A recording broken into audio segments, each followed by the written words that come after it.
आप सभी दर्शकों को हमारे अद्भुत स्टोरी चैनल में स्वागत है। आज हम आप लोगों को कलयुग का दुर्भाव, जुए में नल का हारना और नगर से निर्वासन करना सुनाएंगे। कलयुग का दुर्भाव, जुए में नल का हारना और नगर से निर्वासन। महर्षि बृहद कहते हैं, युधिष्ठिर जिस समय दमयंती के स्वयंवर से लौटकर इंद्र आदि लोकपाल अपने अपने लोकों में जा रहे थे, उस समय उनकी मार्ग में ही कलयुग और द्वापर से भेंट हो गई। इंद्र ने पूछा, क्यों कलयुग, कहाँ जा रहे हो? कलयुग ने कहा, मैं दमयंती के स्वयंवर में उससे विवाह करने के लिए जा रहा हूँ। इंद्र ने हंसकर कहा, अजीब, वो स्वयंवर तो कभी भी का पूरा हो गया है। दमयंती ने राजा नल को वरण कर लिया है, हम लोग ताकते ही रह गए। कलयुग ने क्रोध में भरकर कहा, ओह, तब तो बड़ा अनर्थ हुआ। उसने देवताओं की अपेक्षा करके मनुष्य को अपनाया, इसलिए उसको दंड देना चाहिए। देवताओं ने कहा, दमयंती ने हमारी आज्ञा प्राप्त करके नल को वरण किया है। वास्तव में नल सर्व गुण संपन्न और उसके योग्य हैं। वे समस्त धर्मों के मर्मज्ञ और सदाचारी हैं। उन्होंने इतिहास पुराणों के सहित वेदों का अध्ययन किया है। वे धर्म अनुसार यज्ञ में देवताओं को तृप्त करते हैं, कभी किसी को सताते नहीं, सत्यनिष्ठ और दृढ़ निश्चयी हैं। उनकी चतुरता, धैर्य, ज्ञान, तपस्या, पवित्रता, दम और श्रम लोकपालों के समान है। उनको साप देना तो नरक की धधकती आग में गिरना है। एक कहकर देवता लोग चले गए। अब कलयुग ने द्वापर से कहा, भाई, मैं अपने क्रोध को शांत नहीं कर सकता, इसलिए मैं नल के शरीर में निवास करूंगा और मैं उसे राज्य से निकाल दूंगा। तब वो दमयंती के साथ नहीं रह सकेगा, इसलिए तुम भी जुए में पासों में प्रवेश करके मेरी सहायता करना। द्वापर ने उनकी बात स्वीकार कर ली। द्वापर और कलयुग दोनों ही नल की राजधानी में आ गए। 12 वर्ष तक वे इस बात की प्रतीक्षा में रहे कि नल में कोई दोष दिख जाए।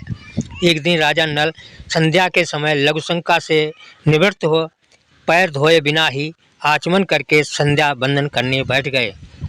ये अपवित्रता अवस्था देखकर कलयुग उनके शरीर में प्रवेश कर गया।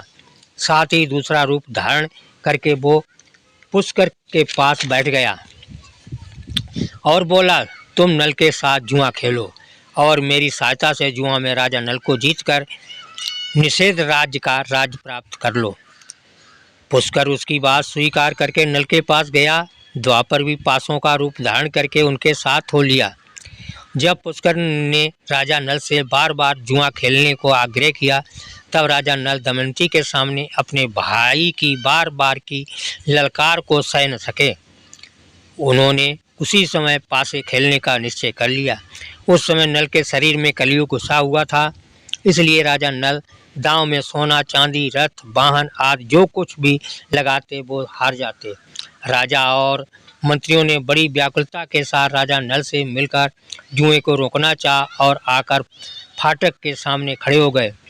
उनका अभिप्राय जानकर द्वारपाल रानी दमयंती के पास गया और बोला कि आप महाराज से निवेदन कर दीजिए, आप धर्म और अर्थ के तत्व हैं, ज्ञाता हैं। आपकी सारी प्रजा आपका दुख सहन न होने के कारण कार्यवश दरवाजे पर आकर खड़ी है। दमयंती स्वयं दुख के मारे दुर्बल और अचेत हुई जा रही थी। उसने आंखों में आंसू भरकर गदगद कष्ट से महाराज के सामने निवेदन किया, स्वामी, नगर की राजभक्त प्रजा और मंत्रिमंडल के लोग आपसे मिलने आए हैं और ड्योढ़ी पर खड़े हैं, आप उनसे मिल लीजिए। परंतु नल कलयुग का आभास होने के कारण कुछ भी न बोले। मंत्रिमंडल और प्रजा के लोग शोकग्रस्त होकर लौट गए। पुष्कर और नल के कई महीनों तक जुआ होता रहा तथा राजा नल बराबर हारते गए। राजा नल जुए में जो पासे फेंकते वे बराबर ही उनके प्रतिकूल पड़ते। सारा धन हाथ से निकल गया। जब दमयंती को इस बात का पता चला, तब उन्होंने वृत्रसेना नाम की धाय के द्वारा राजा नल के सारथी पार्णिस को बुलवाया और उससे कहा, सारथी, तुम राजा के प्रेम पात्र हो।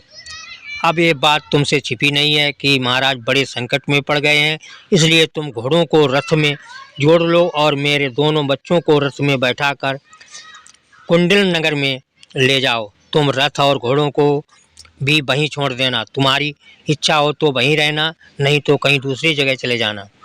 सारथी ने दमयंती के कथा अनुसार मंत्रियों से सलाह ले करके बच्चों को कुंदनपुर में पहुंचा दिया।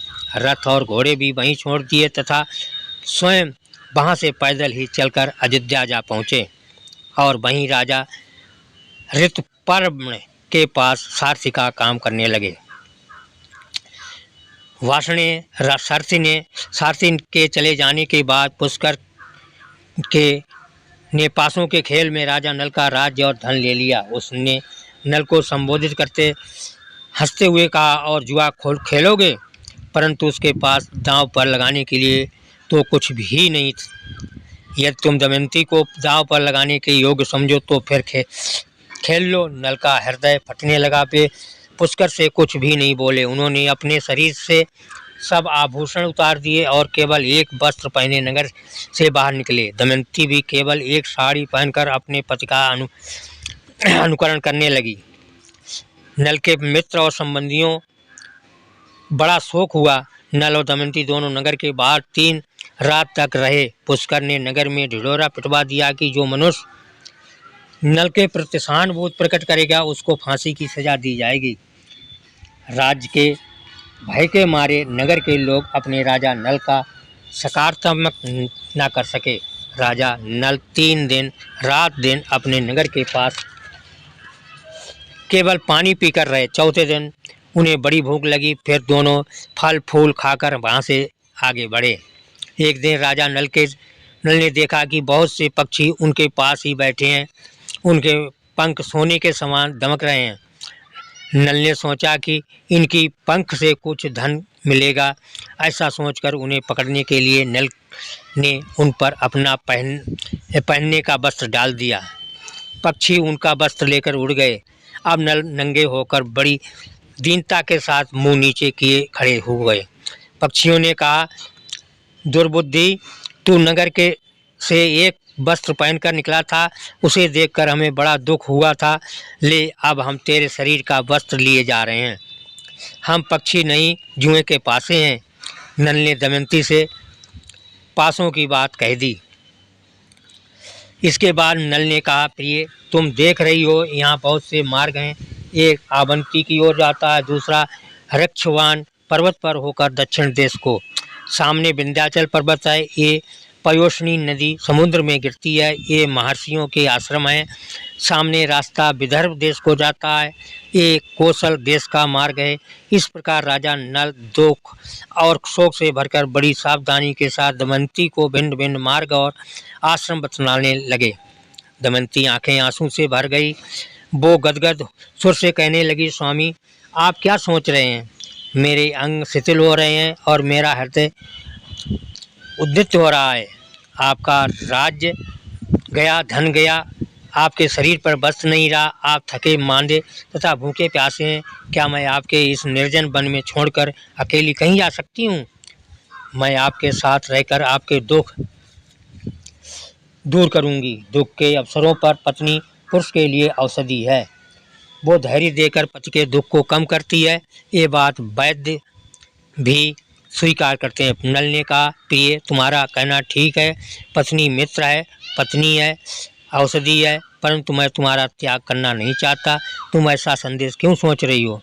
दमयंती बोली, आप मुझे छोड़ना नहीं चाहते, परंतु विदर्भ देश का मार्ग क्यों बतला रहे हैं? मुझे निश्चय है कि आप मेरा त्याग नहीं कर सकते, फिर भी इस समय आपका मन उल्टा हो गया है, इसलिए ऐसी शंका रहती है। आपके मार्ग बताने से मेरा मन दुखी हुआ। यदि आप मुझे मेरे पिता या किसी संबंधी के घर भेजना चाहते हो तो ठीक है, हम दोनों साथ साथ चलें। मेरे पिता आपका सत्कार करेंगे, आप वहीं सुख से रहिएगा। नल ने कहा, प्रिय, तुम्हारे पिता राजा हैं और मैं भी कभी राजा था।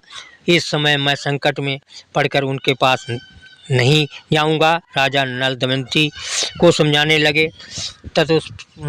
उसके पश्चात दोनों एक ही वस्त्र से शरीर ढककर वन में इधर उधर घूमते रहे। भूख प्यास से बिल्कुल व्याकुल होकर दोनों एक धर्मशाला में आए और ठहर गए।